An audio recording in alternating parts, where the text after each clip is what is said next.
So hello and welcome to the Safe Routes to School Basics Training. This webinar and video has been made possible with Federal Transportation Alternatives Program funds administered by the Michigan Department of Transportation in collaboration with Michigan Fitness Foundation.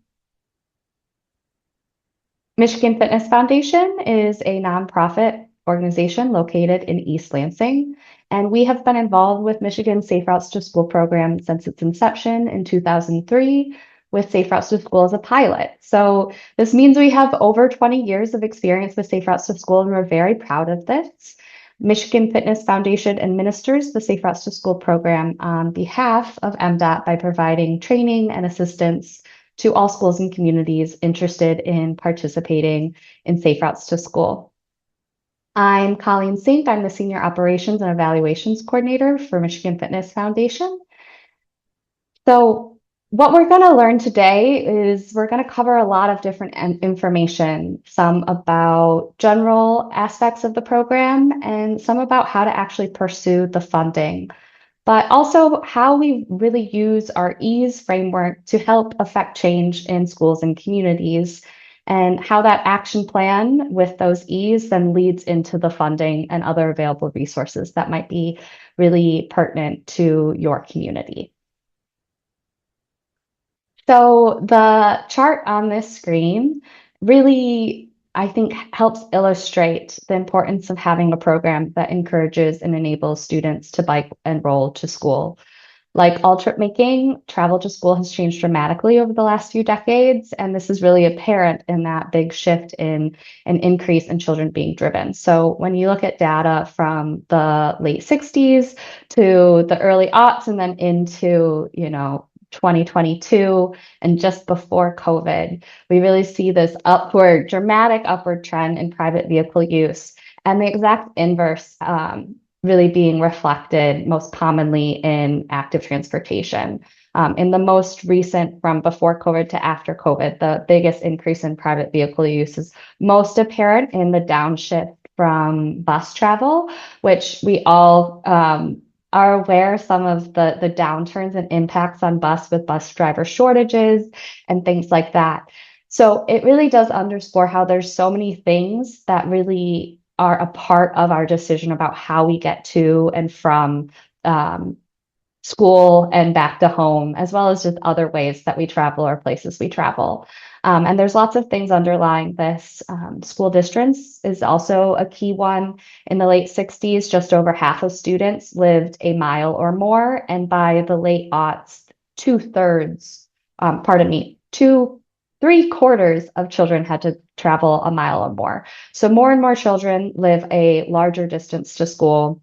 There's other factors, this containerized living. So we're really in our car to get to school, back home, after school activities. And this also is contributing to really students not getting much physical outdoor activity.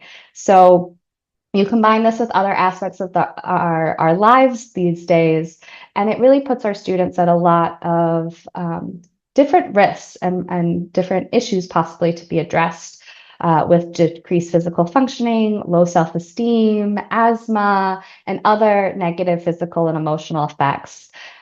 So really an onus of this program, as you'll see on the next slide, is to promote physical activity through walking, biking, and rolling to school as a main way to try and kind of get at that key factor. But we only want to be encouraging that this physical activity as what would be recommended by the Surgeon General if it is safe.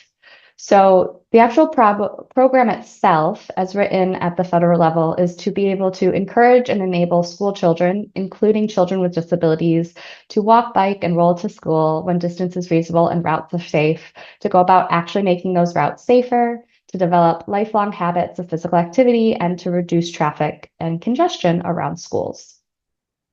But there are many other benefits, and I really encourage you to think about these different goals and benefits, what aligns most with you, also what aligns with other stakeholders and key partners that you're wanting to engage in this conversation, what is going to be the thing that really resonates as a win for them? So as you're trying to build your coalition, your team working on this, you're all going to have different things that are going to bring you or be really motivating to you. So this could be that decreased morning traffic. So, a quarter of morning traffic is actually a result of just parents trying to get their children to school. But it also can be thinking about cheaper fuel costs, whether it's for families or for your school yourself. Like I mentioned earlier, there's been a lot of issues and dynamics when it comes to school busing, so bus rider shortages. So you might have a larger walking zone as you're trying to push your busing possibly out, but you also might have cheaper busing costs possibly when you're changing kind of the dynamic of the bus zones, walk zones, etc. But you want to be able to make sure those that are in those walk zones actually have authentic opportunities that are safe to be able to walk and roll to school. And then there's also kind of on the more academic side, a lot of data that really shows physical activity does help students show up ready to learn and is linked to higher improved academic performance and achievement. We've also heard from many people absenteeism and how that trend has really been up since the pandemic. So how having and getting students to school and having more options for them to get to school might be one aspect that could help address that. There's also a lot of the social benefits. We have heard, and there's been lots of news about the disconnection and isolation and loneliness that our students are feeling, and the benefits of being able to walk outside, particularly aspects on our programming side where we're really trying to create groups that are walking together and having that opportunity for students to walk with their friends to school, build their communication skills, build independence and self-reliance. It really helps contribute to more vibrant communities where we all want to live, learn, and play. So in Michigan, and this is kind of based on, once again, some of that pilot work that happened before even Safe Routes to School became a federal program. In that pilot work, we created a planning process. So our philosophy in many ways in Michigan is that we are a planning program with funding that is kind of attached and built in. So we really encourage communities to think about building a group of local partners that can work together to identify obstacles to walking and biking that help inform an action plan to help remove and mitigate those obstacles. These could be physical, such as non-existent sidewalks, but they could also be attitudinal, such as a parent or caregiver's belief that walking is unsafe. So it's worth noting that it's also good to find things that are working in your community. It's not just the negative. So what can we amplify? Can we make stronger that already is existing in our community and help reinforce that outcome, that process? So, the larger planning process is about implementing activities. It could be things like walking school buses or education with bike rodeos, all with this onus to then identify possible things that can be pursued for funding, really thinking about safety in the end there. And so how we think about identifying ways that we can change behavior in our community is through hopefully a transformation with the ease that provide a comprehensive approach and are some of the basic planning principles to change attitudes, beliefs, and then therefore behaviors. So it's an understanding that it takes a combination of infrastructure improvements and non-infrastructure activities to increase the safety, the number, and the frequency of students walking and biking to school. It's very much maybe field of dreams metaphor. Just because you install a sidewalk may or may not actually increase the number of students able to walk on their own. You might need to do things to get the ball rolling with a frequent walker program or groups where they can be tracking their miles for their trips and earning incentives. You also might need to be teaching some basic pedestrian safety or bicycle safety so that they know how to use those facilities appropriately and feel confident, not just know, but really have it more innately in their body about how to go about doing that. And that's a skill to be learned as well. So we want to have a comprehensive plan that leads into a prioritized list of goals where we can really think about all the E's working together in different ways. So we're going to start with our engagement E, which really looks at making sure our Safe Routes to School initiatives start and begin with listening to students, families, teachers, school leaders, municipal staff, existing community organizations, neighborhood residents, and thinking about how we can build intentional and ongoing opportunities in our program structure, and making sure that our engagement is really reflective of the communities that we're living in. On the engineering side, this is all the things that you might expect, at least on the beginning end of things with infrastructure and engineering. So sidewalks, paths, traffic calming in and around the route to school. So we do some audits to really go out and determine what are some of the safest routes and what are the obstacles that do exist along those routes. And in the long term, the federal funds, because these are big ticket items, are often used to address these obstacles. So once again, big ticket obstacles, and we want to be building and addressing these, but I would note this engineering E is always in tandem with the other E's of education, encouragement, programming to make the largest difference when you're pursuing our funds. Speaking of the encouragement and education, encouragement programs are really meant to motivate students to walk, bike to school through activities like frequent walker programs, walk to school days, or adult-led activities, which are some of the biggest things that we see from parents. What they want to see is some supervision of their kids. We also really hear very commonly in our student surveys that one of the biggest things that would make walking or biking to school would be a group to be able to walk with or friends to bike with. So having kind of those built-in walking school buses, which can be a designated route where they're meeting up on one place and walking in, or they're picking up people along the way, or maybe a combination of the two.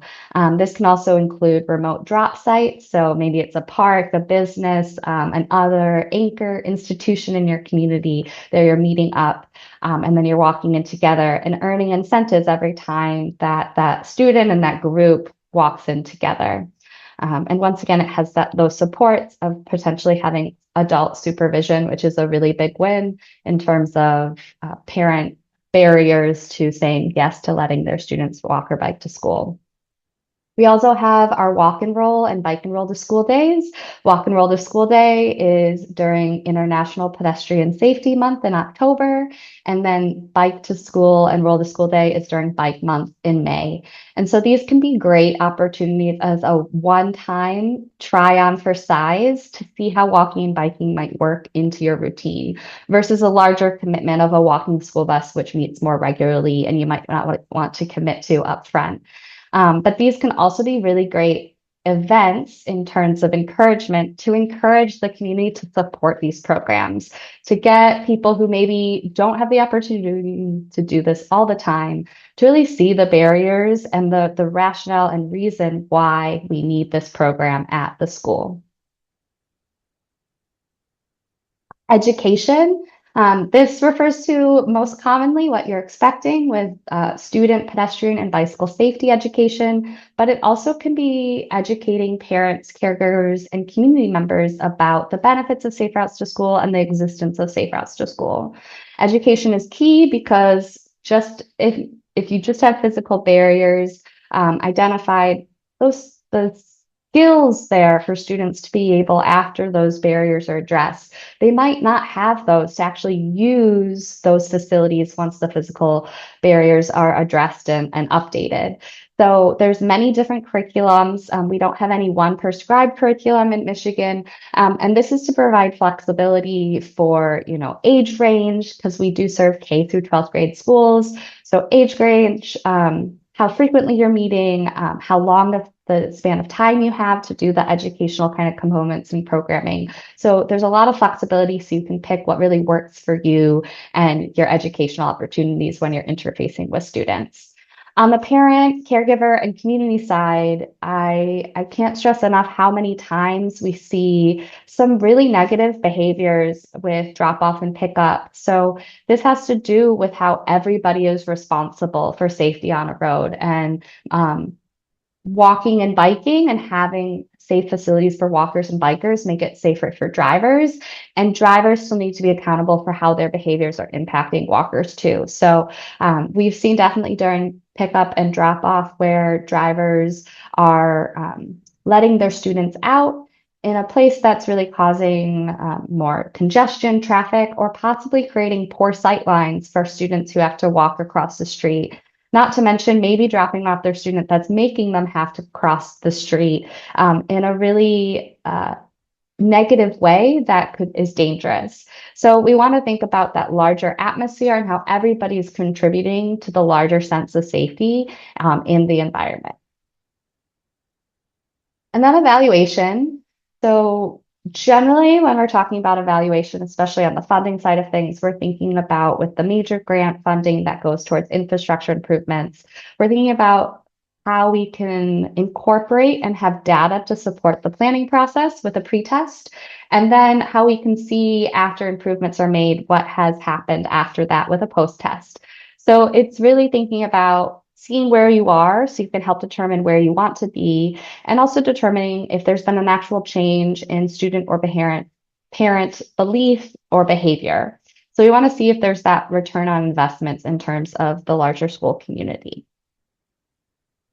And I've referenced this a little bit. What is our funding? So we take these E's and then we try and drill them down and narrow them down into what can we actually fund.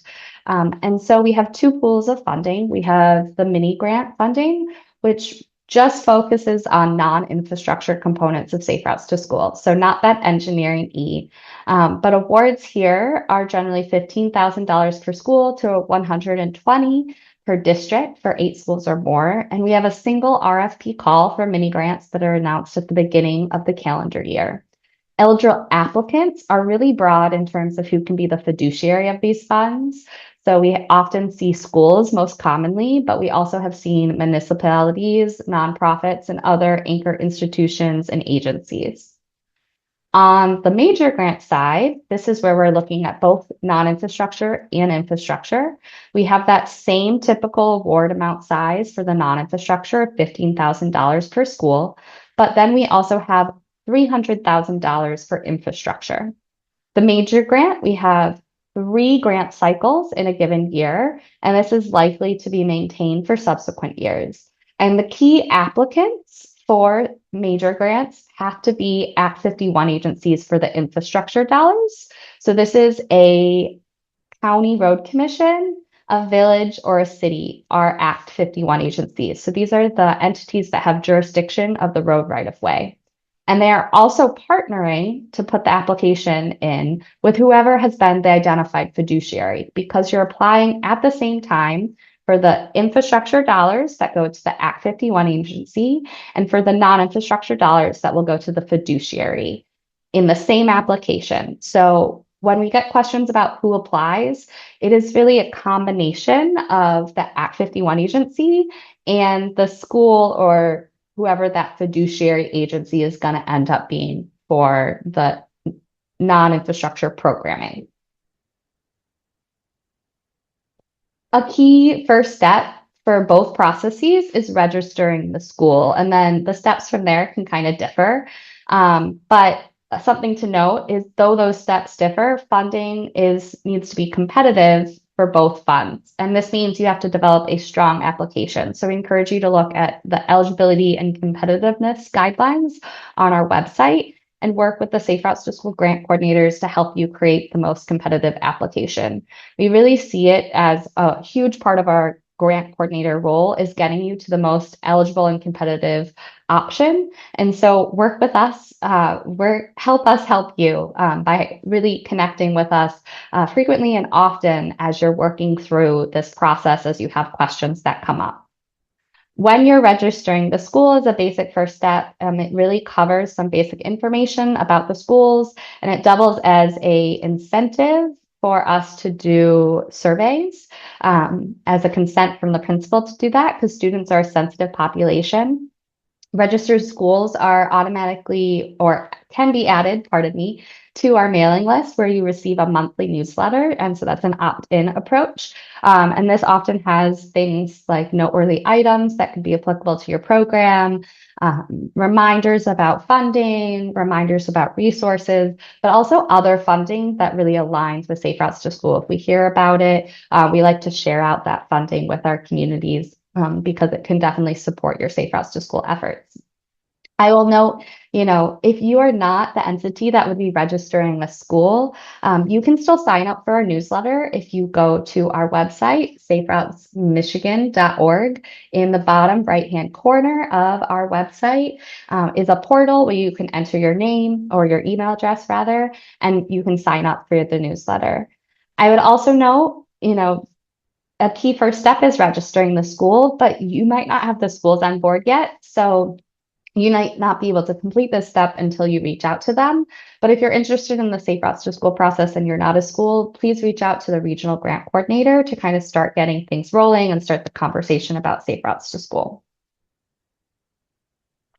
So with the mini grant, how the process works after you register your school, you then fill out an intent to apply that's opened up once again at the beginning of the year when the RFP is announced and open. And then the deadline is generally sometime in March. We review applications over March and April and aim to notify applicants in sometime in May or June. The funds that a community is applying for to do non-infrastructure programming is then for the subsequent school year to be implemented. Some things that are eligible on the non-infrastructure side, and I share this because we just talked about the mini grant, but this is also applicable to the major grant non-infrastructure programming. So generally, these are going to be things like education, student and pedestrian safety education, encouragement programs, which can be walking school buses, bike trains, but also groups that are kind of doing bike fix-ups and working and on bikes. Doing some maintenance, things like that. We have as a best practice that volunteer coordinator hours are half of your budget so that we have accountable people or accountable person of your program to be looking at how are you progressing, doing the evaluation, doing the purchasing, invoicing, logistics and volunteer coordination, promotion of events, things like that. And then I will note it's encouraging to be able to have your bike still be there after you get out of school. So having bike racks and bike locks are eligible components for the non-infrastructure funding. On the ineligible side, these might be things that come up as part of your planning process, but you should really think about how you can prioritize them with the local partners in your team with funding or resources outside of Safe Routes to School, as once again, they are just not things that are allowed to fund. But abandoned building demolition or neighborhood cleanups, anti-bullying curriculum, at-school mileage clubs where you're walking around the track, but you're not actually doing kind of that actual commute to and from school, bus safety programs, gang violence prevention programs, in-school phys ed, and stray animal removal and vaccination programs. So hopping into the major grant funds, Michigan, after you've registered your school, you're then going to move into a planning process in the state of Michigan. And, this really must be completed by the planning team. It generally takes about 6 to 9 months from start to finish. And I would say closer to 9 months, particularly depending on the size of the application. So if you're doing one school, it might be faster. If you're doing a larger district-wide approach with multiple schools, it might take more time. And also local context. So based on engineering, complexity, figuring out some of the traffic dynamics, it might take longer or shorter. But each step of the process must be completed before funds can be requested. So those general steps, we're going to go over these, are building a team, collecting various data in the form of surveys, as well as about the built environment, and then using all that data to really inform an action plan that has prioritized how you're going to make recommendations to really enact various E's in your program.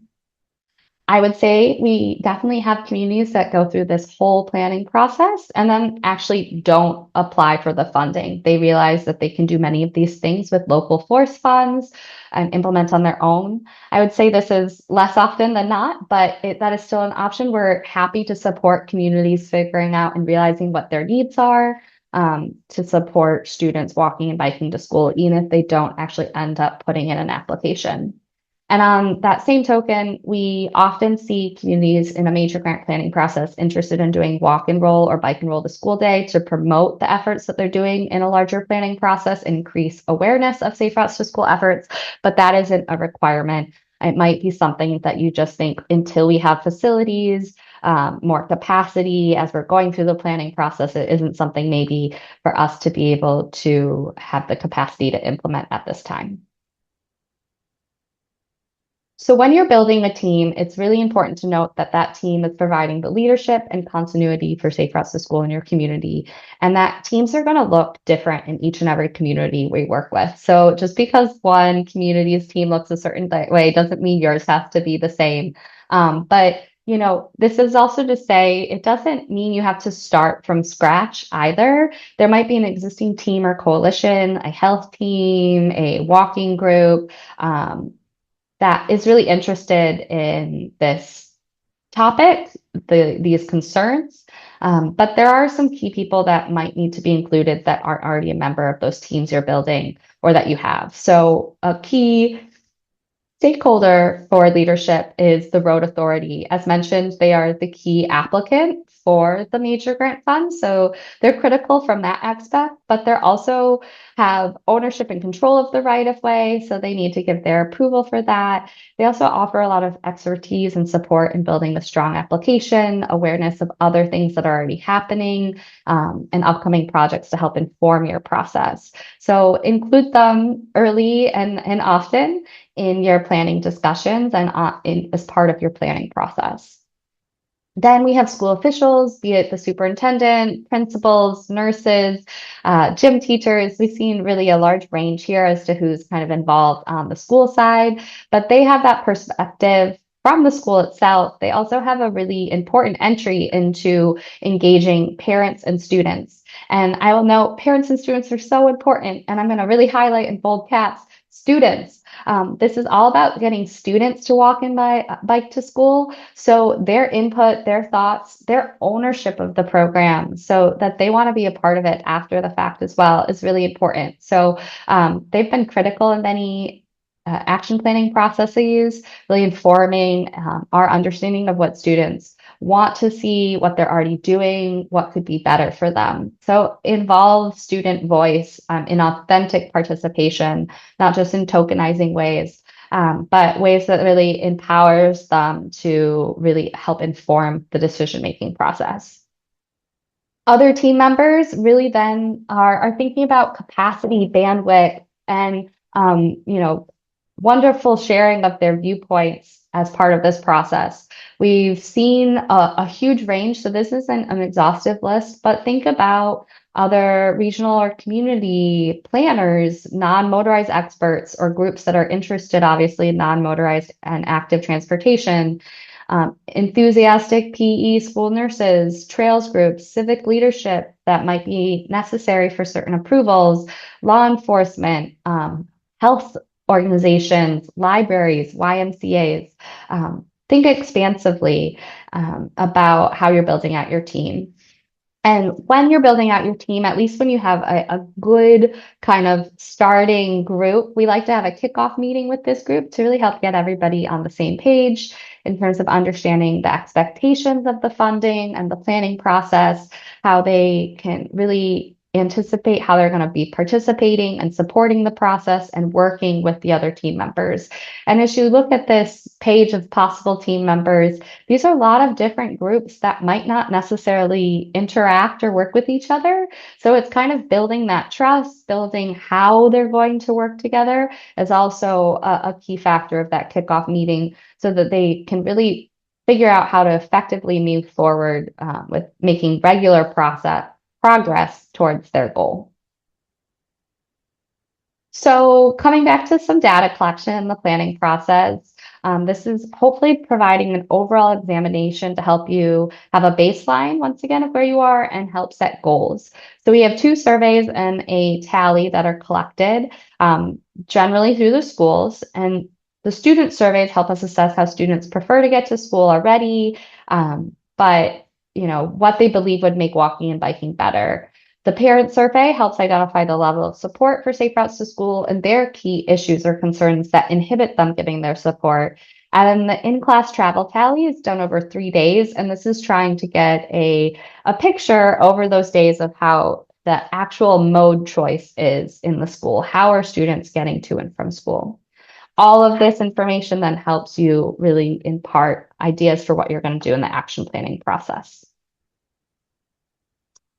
With assessing and collecting data about the built environment, we start off by creating student housing maps, and you might already have these at the school district level, but if not, your regional grant coordinator can assist with mapping when addresses are provided with no names attached. And with these addresses, we're really looking at the 1 mile and 2 mile radiuses around schools. We're looking at those clustering of students to then determine key routes that we should audit that are going to funnel as many students as possible to and from school. And then we're going to go out as part of walking audits, which are also really great engagement events to raise awareness of the issues that students face. And we're going to actually go out and walk those routes and identify what is needed, what is working, and create a list of what we want to see in terms of the engineering side and the built environment. It's great to have, when thinking about this as an engagement event, have many different kinds of partners, stakeholders, people coming to these events. You want to have the Act 51 agency. You want to have some planners, possibly, if you're working with consultant, so that you can have their expertise, professional expertise there. But it's really also important to have students, parents, teachers, others come out and share their shared knowledge. We've had some really interesting team members. So when it comes to crossing guards, maybe even key postal workers who walk these routes and know them in and out as well, be a part of audits and share their lived experience and centering that in the collection and informing these conversation about what's happening on these routes. And I will note it's can be really informative based on where you live to do audits, in all the different seasons to assess different obstacles that are occurring in, the spring and fall versus the winter with snow. So you've done the prior steps, you've collected ideally all this rich data. We then want to go into moving into action planning, and this can be done with a meeting or a series of meetings to help communicate the results and findings, as well as create a to-do list. It is not just a communicate out meeting. It is a help us identify, help us really see if we're interpreting this data correctly and getting on the right page of where we want to go with it.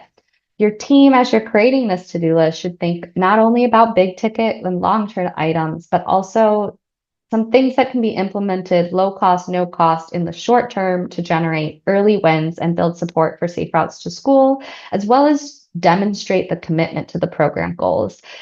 So a really great one as an example is we frequently see on our walking audits that existing facilities might need some sort of maintenance with vegetation overgrowth and debris removal to make them more welcoming, more accessible. So having a volunteer cleanup, which once again is not something that's eligible for funding, but is something that you could plan and do that shows your commitment, can be done early, and you can kind of talk about in your application as to some things that you did to provide early wins in your program. Once again, you're going to kind of put this into an action plan, and this is really meant to, in many ways, be a fluid document with those varieties of different goals so that you can return to it, see where you have made some wins, and kind of determine where you can go and adapt from there. So qualifying for infrastructure, the federal dollars can build infrastructure no further than 2 miles away for a school. This is kind of why we look at that 1 mile, 2 mile radius, especially based on the age range and kind of the local context. And the schools that are eligible have to be K through 12th grade schools. We want to see preliminary discussions with your regional grant coordinator. And once again, this is really a benefit to you because we want to help you get to the most competitive option. So have us involved in those conversations in your planning process. Have the appropriate Act 51 agency or agencies. And I would say it might be multiple because school districts don't align perfectly with Act 51 agency boundaries. So you might need to identify the primary Act 51 agency who's going to be the key applicant. And likely this is whoever has the most road authority of the key areas you're seeking improvements, but you'll have to get additional support to do work in other jurisdictional areas. So this could be, let's say you have a school that's kind of on the boundaries of the city and the county and working with both those Act 51 agencies to do the project. We want to see a balance of infrastructure and non-infrastructure in your application. Once again, whenever you're doing infrastructure, we want to see non-infrastructure as part of that application. And then this last bullet here is a note for the federal funding. Federal funding does have a 20% match, but this is not required for Michigan. This is covered by MDOT, so it effectively makes Safe Routes to School in Michigan a 0% match program. This doesn't mean there's not costs that will end up likely being incurred as a result of getting to a built project, to a completed, to a granted project. And I'm going to talk about those in some future slides, but at least there's no match in addition to those costs as well. So there's a little bit less there on the plate of the local community in terms of what they have to cover to get these projects built for Safe Routes to School. Further, when it comes to qualifying for infrastructure, we want to see a active and involved planning team and have this demonstrated and documented.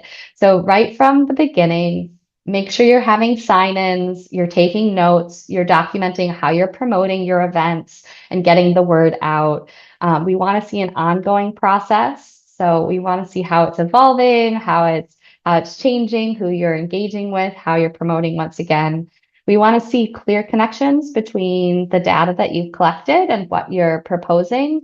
And then, if it's not in that at least required data, we need to have a strong case if you're trying to pursue funding for something that isn't in that. So bringing additional data that is really informing and showcasing why it should be eligible, why it makes sense for your community to pursue. Generally, when it comes to eligible items, we're thinking about sidewalks, we're thinking about bicycle facilities, both in-street and off-street with bike lanes and multi-use paths. We're thinking about crossing improvements for pedestrians and bicyclists, and then traffic diversion, traffic calming, and speed reduction measures within the vicinity of the schools.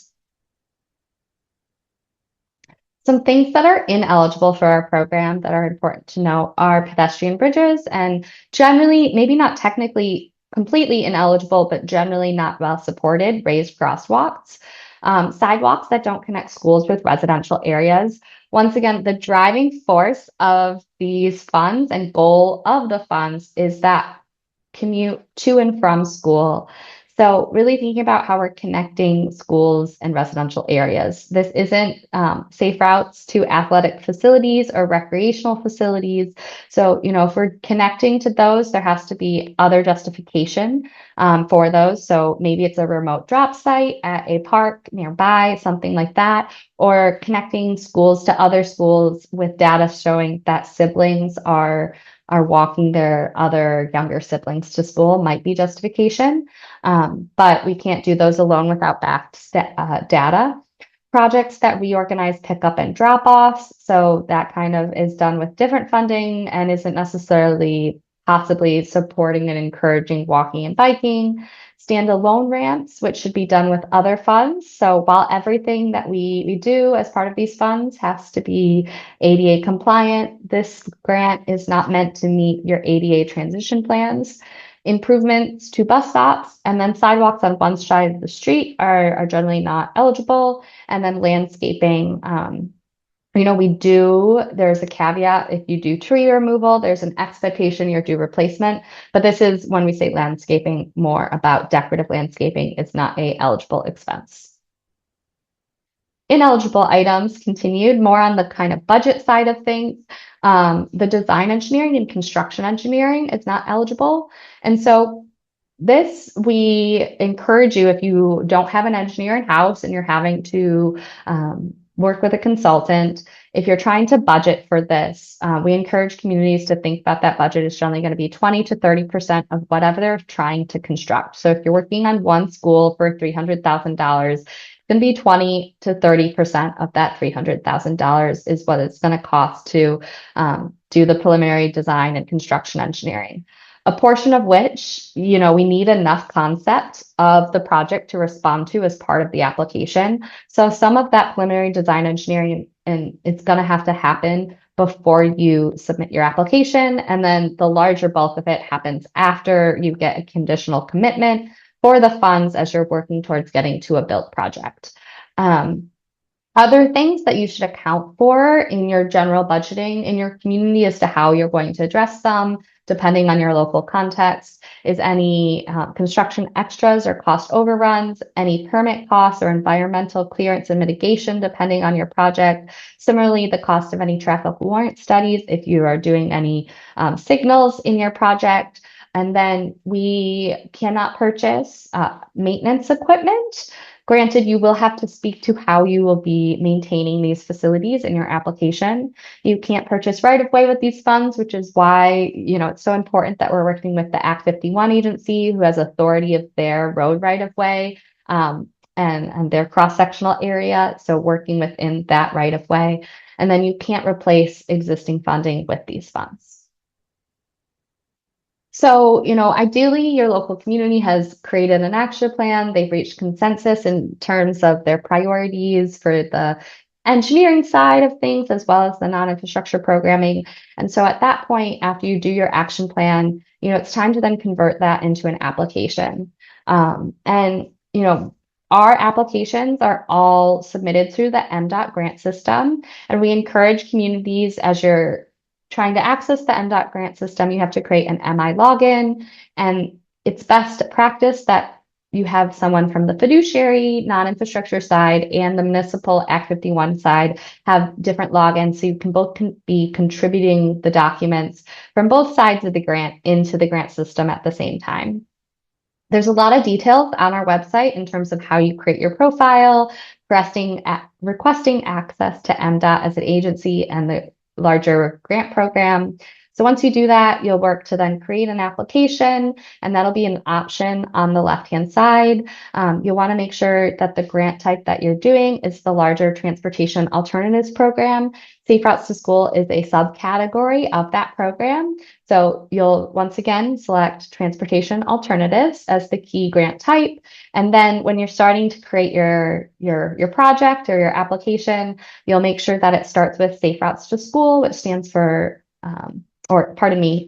RSTS, which stands for Safe Routes to School, at the front of the project name, so that it kind of gets connected to our grant team versus the larger TAP program grant coordinators.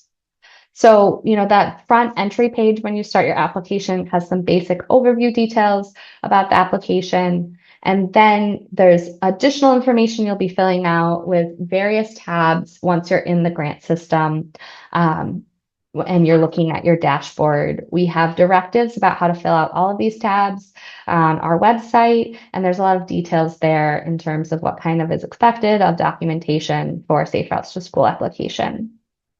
Your grant coordinator will also kind of go over a lot of this information with you, where to find it, kind of highlight some key things based on the local context and what they anticipate you're pursuing, what you should need maybe in addition to our general basic list, in case you have something more specific that we need based on your scope.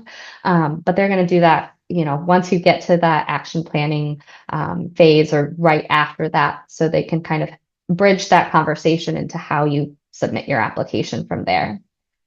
And when it comes to submitting your application, once again, I mentioned we have those 3 cycles. So it tends to be February, June, and October. And I will highlight here that you have the circled content of those dates.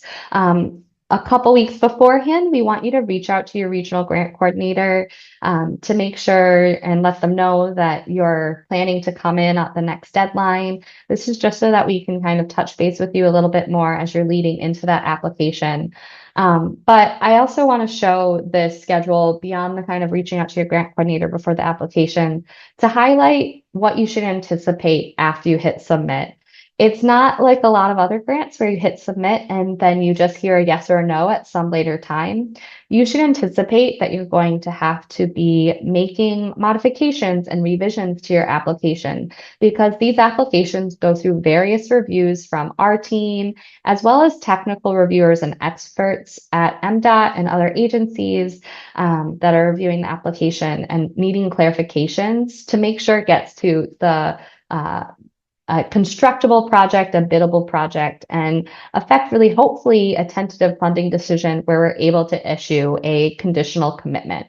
A conditional commitment is a commitment for those funds in a subsequent grant year, as long as the local agency, the Act 51 agency, helps move the project forward to based on all the conditions that are outlined when we issue this grant commitment. So effectively, the grant, after you get this conditional commitment, goes through the MDOT local agency process to go through various steps of the design, submitting, demonstrating further constructability to get a bidded, leaded, and an obligated project that can then get constructed. During this time, the local agency is also submitting quarterly reports and statuses of how it's doing in terms of how it's adhering to its anticipated schedule to get to that construction. And at that point, it's really the responsibility of the applicant to move the project forward through local agency program.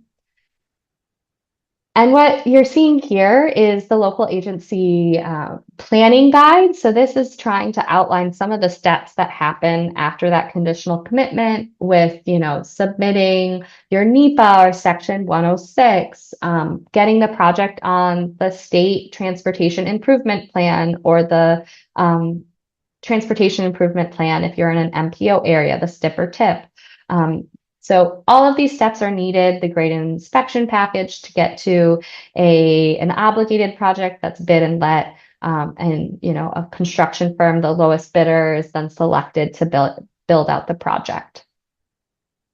Some things when you're thinking about your schedule that I do want to just note here is thinking about generally a lot of communities want to build these projects when schools are not in session. So thinking about that summertime and that as your construction period and using this table to work backwards from there.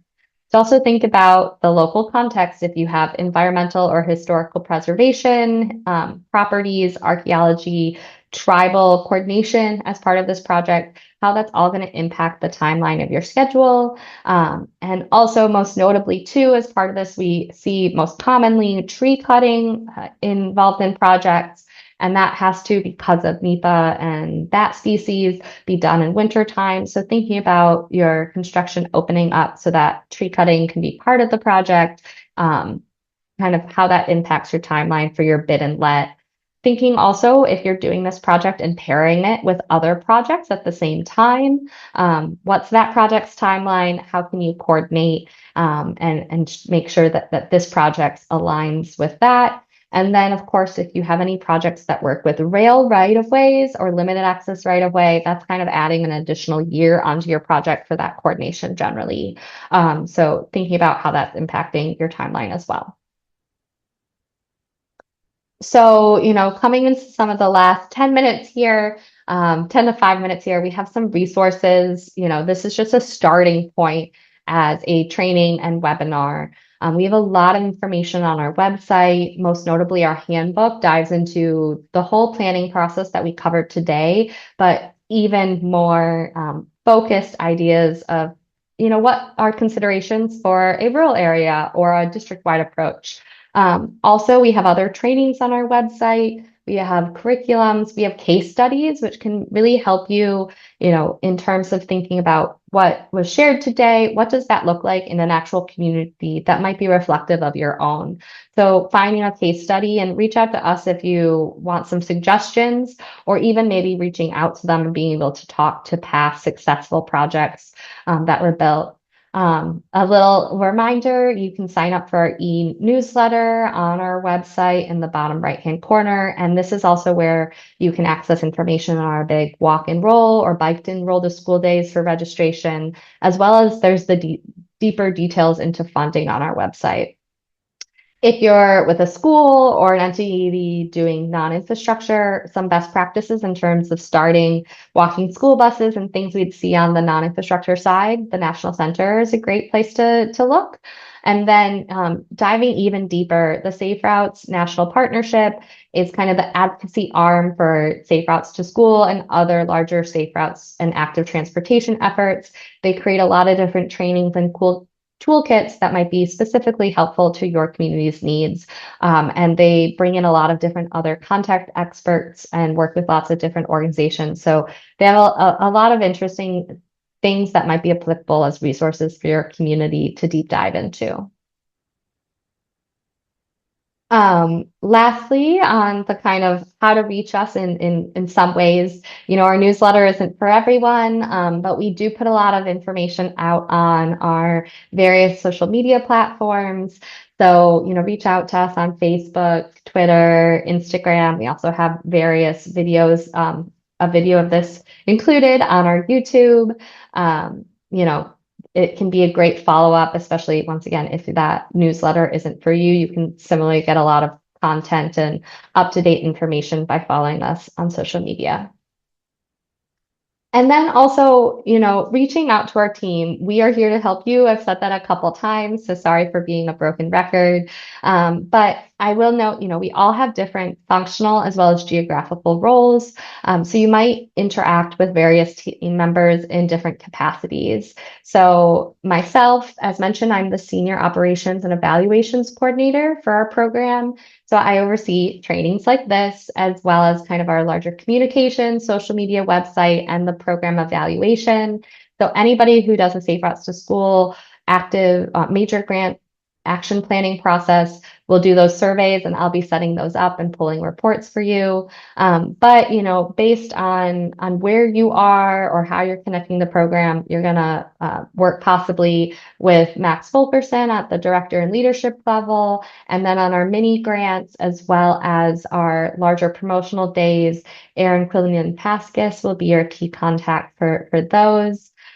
With the geographical roles, if you're interested in a major grant, I oversee the tealy blue sections of Grandin University. Our director presently is overseeing the Southwest and Bay regions, and then the Superior, North, and Metro areas are overseen by Aaron Quinlan Pascas. And with that, I want to say thank you for attending the webinar.